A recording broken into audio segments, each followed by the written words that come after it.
Bismillah, walhamdulillah, wa sallallahu wa sallim ala sayyidina Muhammad wa ala alihi wa sahbihi wa man walahu wa ba'd. Frères et sœurs, dans cette vidéo, j'aimerais parler de deux points très importants pour les frères et sœurs qui seraient amenés à faire hijra dans les jours à venir, dans les mois à venir, dans les semaines à venir. Deux points très importants qu'il faut que vous preniez en considération impérativement avant de jeter votre dévolu sur un pays, si, Inch'Allah, vous voulez pouvoir bien vivre dans ce pays, bi'iznillah. Le premier point, je m'en suis rendu compte récemment là, quand j'étais en Arabie Saoudite et quand je suis revenu en Égypte.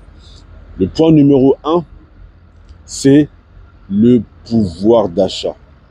Je pense que lorsque l'on va dans un pays pour faire la hijra, on doit essayer le plus possible de se tourner vers un pays où l'on va avoir un pouvoir d'achat qui sera assez conséquent.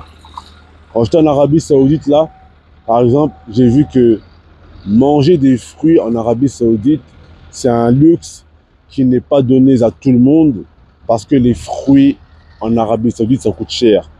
Alors que lorsque je suis revenu ici en Égypte, les fruits en Égypte, ça coûte rien du tout.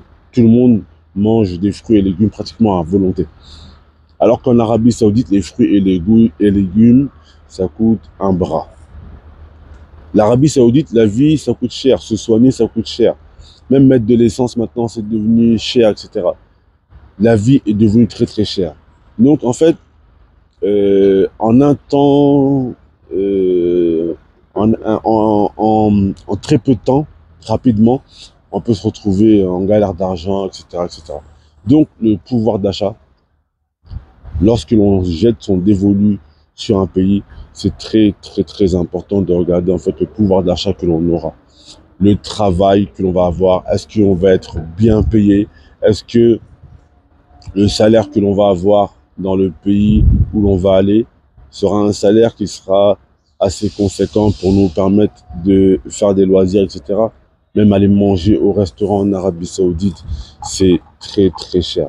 Franchement, donc vraiment l'importance du pouvoir d'achat, c'est magnifique. Quand je suis revenu en Égypte et que je reviens ici, tu vois, tu peux aller acheter des fruits, des légumes sans forcément regarder le prix. C'est magnifique de se dire que tu rentres chez toi, tes enfants ils sont contents de voir des fruits et légumes que d'être dans un pays où tes enfants vont être malheureux parce qu'ils ne pourront pas manger des raisins parce que le kilo de raisin peut coûter jusqu'à 5 €, etc. Donc ça c'est vraiment très important mes frères et sœurs, le pouvoir d'achat. La deuxième chose qui est très importante, c'est la nourriture. Est-ce que dans le pays dans lequel vous allez aller, vous appréciez la manière dont ils font la nourriture. Subhanallah, quand j'étais en Arabie Saoudite également, là, je me suis rendu compte qu'on mange très très mal en Arabie Saoudite. C'est totalement différent, par exemple, du Maroc. Au Maroc, pour rien du tout, tu peux très très bien manger dehors. En Égypte aussi, les gens critiquent souvent l'Égypte, mais je trouve qu'en Égypte, on mange bien, et en plus pour pas cher. Et je me suis demandé, mais comment ça se fait qu'avant, j'allais souvent en Arabie Saoudite, j'allais souvent au Qatar, etc., au Koweït, mais j'avais pas remarqué que on y mangeait mal comme ça.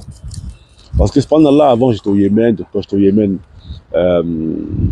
j'avais des standards en fait, vu que j'avais pas beaucoup d'argent à cette époque, etc., j'avais des standards en fait qui étaient bas. Et en allant vivre au Maroc, 7 ans au Maroc, et en étant maintenant ici en Égypte, mes standards culinaires, ils sont élevés. Et là, donc, je suis reparti en Arabie Saoudite pendant 10 jours. Pendant le Hajj, j'ai pas remarqué qu'on mangeait mal en Arabie Saoudite, parce que dans la formule qu'on avait, il y avait les repas compris à l'hôtel. Mais là, du coup, je suis reparti, j'étais avec la famille, les enfants, etc. Et là, je me suis vraiment rendu compte que bien manger en Arabie Saoudite, soit il faut aller dans des super gros restaurant, ça va coûter cher. Mais sinon, manger dehors comme ça, on y mange très très mal.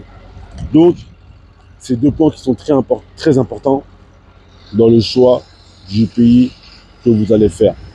Numéro 1, le pouvoir d'achat. Numéro 2, la qualité de la manière comment les gens, la qualité culinaire, comment les gens cuisinent. Est-ce que vous appréciez la cuisine qui se fait dans le pays? Donc voilà mes frères et sœurs, c'était deux points très importants dont je voulais vous faire part d'après mon expérience. Wallahu ta'ala a'la wa a'lam.